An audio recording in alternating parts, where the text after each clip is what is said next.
Hello everyone, I hope you are doing great. This is Pradeep Kumar from DeviceBAR. In this video, we will see how to fix Unsafe App Blocked warning on our Android smartphone. So let's check it out. Google or Android might change the steps for doing all this in the future. If the options appear different when you're watching this, please let us know in the comments. We will provide the updated steps for this. If you are regularly installing applications outside Google Play Store, then you might have come across this message frequently. We will get messages like this. Unsafe App Blocked. Google does this for unsafe, suspicious, outdated apps, etc. This is Google's way of protecting our smartphone, but sometimes we want to experiment a bit. In such cases, we have to make sure to download the APK files from a reliable source. This is very important. To fix this warning, we directly get the option in this pop-up. When we get a pop-up like this, we can go to more details and we will get this install anyway option. Make sure you got this from a trusted source. We should not blindly trust strangers or random websites online. When you are 100% sure, we can select install anyway.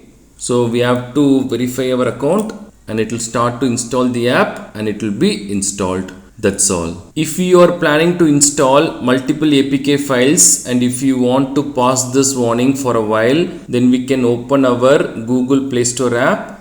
Make sure to select the required Google account, then select the profile picture icon, and here we have to go to Play Protect. Here select this settings gear icon and we have to disable this scan apps with Play Protect option. We can pause this or turn this off. Right now we will just pause this.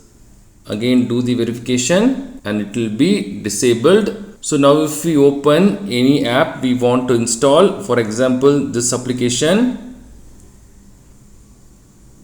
we won't get any warning. That's all. This Play Protect is a useful feature to secure our device, but if you want to experiment with applications, then you can turn off or pause it for a while. After installing the app, we can re-enable this Play Protect to protect our device from potentially harmful applications. If you are facing warning like app blocked by advanced protection, or if this Play Protect option is not clickable, then we will publish more videos regarding this. Please check the description for this later. These are the steps to fix Unsafe App Blocked warning on our Android smartphone. Thanks for watching this video. Do kindly share your questions and thoughts in the comment section. Please do subscribe if you find this video helpful. Have a wonderful day and night.